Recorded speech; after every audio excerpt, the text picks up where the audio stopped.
After losing Carl Lawson for the season, the Jets have a need at pass rusher. According to league sources, the Jets are thinking trade. Jets, Jets, Jets! Welcome to Jets Talk. My name's Ryan. I'll be your pilot today. If you're new here, hit that subscribe button. If you've been here before, welcome back. I love having you here. Boys and girls, I'll be live Tuesday night, 8 o'clock to 10 o'clock with Matt O'Leary and Green Bean, so make sure you tune into that to ask us all your Jet-related questions. But let's jump into today's topic of the day. Per Adam Schefter, the Jets are thinking trade potentially for an edge rusher. This is interesting. So let's pull up his tweet. After losing Carl Lawson to a season-ending torn Achilles, the Jets are now looking for ways to acquire a pass rusher to fill the void. Per sources, a trade before the season is being explored.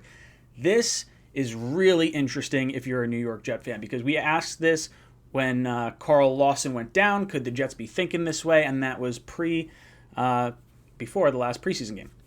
And my opinion may have shifted a little bit since then. But just kind of, let's work this out. If the Jets are looking for a trade potentially, there's a few things we can look at.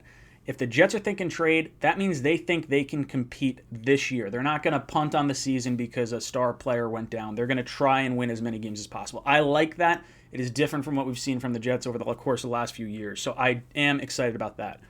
This will help the young cornerbacks on our team. Our team is definitely built on the edge presence. That's why you bring in Carl Lawson. That's why you bring in Vinny Curry. That's why you bring in Sheldon Rankins to go along with Quinnen Williams. So edge presence, pressure is going to mean a lot to this defense. And if you're not generating that pressure, those cornerbacks are going to get picked apart. And we have some young guys in the secondary, and I don't think they want to have them exposed that way. The other thought process here, Vinny Curry, we haven't seen him play yet.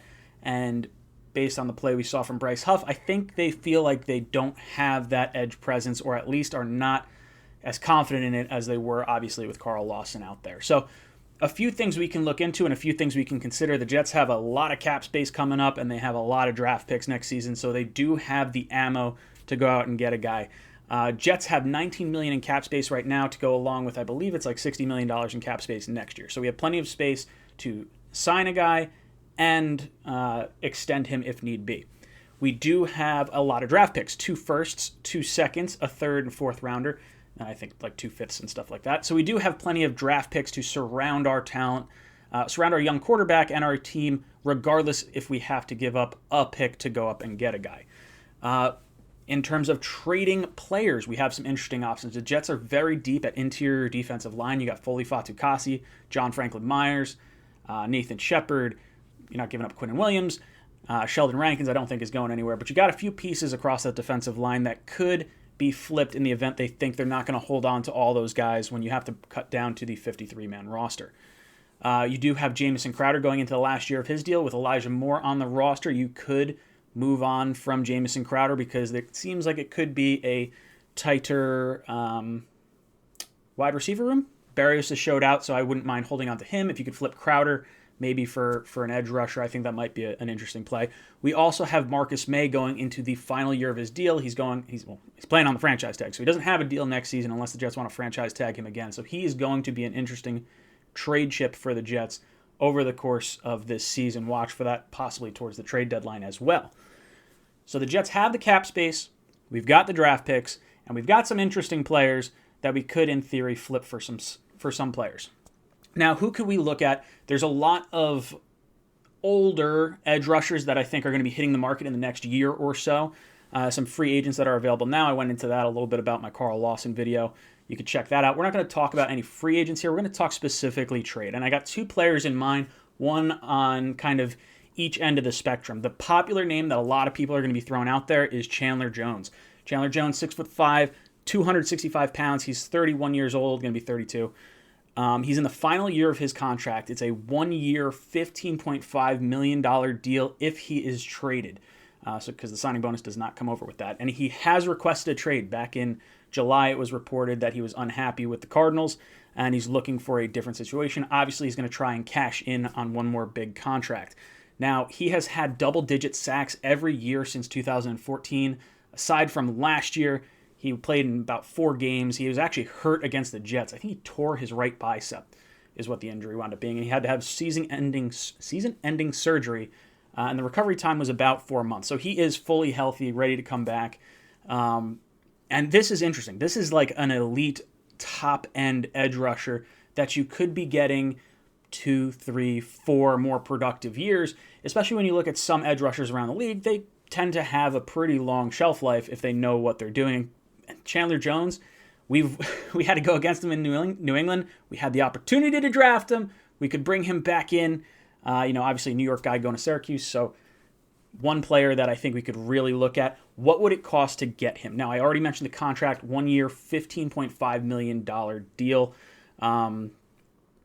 Draft pick-wise, you're probably looking at a pretty substantial pick. I would say at worst, probably a second-round pick. And if that's the case, if they think Chandler Jones is going to sign an extension with them and they can get him for maybe not a monster contract, but depending on what he's looking to get, I would possibly consider that. I think 4 years of prime edge rusher who's been relatively healthy over the course of his career is an interesting option. But you're also giving up a cheap contract that you have control over for 4 years if you give up the draft pick. So you're kind of going either way here.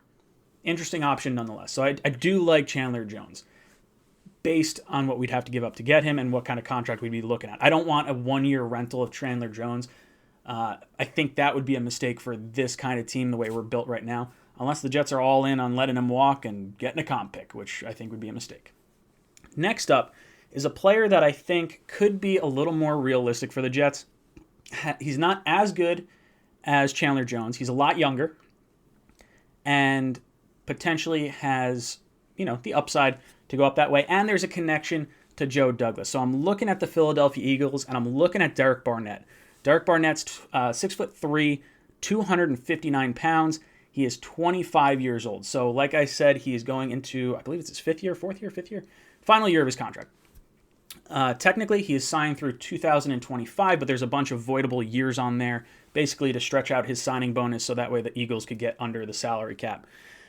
You would be getting a 1 year, $1 million deal with this transaction. So you're talking very, very cheap for a very, very young linebacker, or edge rusher, I guess.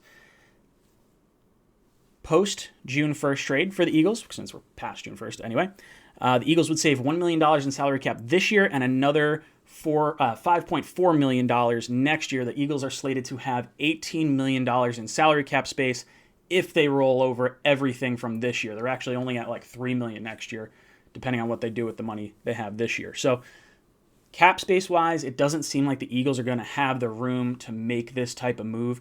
Now, you cannot franchise tag Derek Barnett because of those voidable years. That's how that works. It basically has a part of the contract, and if you cut him, which is what would happen after those voidable years, you can't franchise tag him. So for me, when I'm looking at these two players, I like Chandler Jones. If they think they are like confident they can get a good long-term deal out of him and could get consistent play, maybe you go that route. I think that's a really exciting player, but you're going to pay money. You're going to pay draft picks heavy. With the Eagles, you might be able to wheel and deal a little bit. I think safety Marcus May could be an interesting trade chip for them. Again, contract-wise, that's where they're going to run into things. If they needed to extend him, that might be a bit of a problem. If they're looking to reload their roster, draft picks could be an option as well. But again, it comes in, what are you going to have to give up for Derek Barnett? So, guys, let me know your thoughts of these two players down below in the comments. Are there other players that we should be looking at for a trade? Should we be hitting the free agent market? Do you even want to trade for an edge rusher at all? Let me know in the comments down below. And as always, go Jets.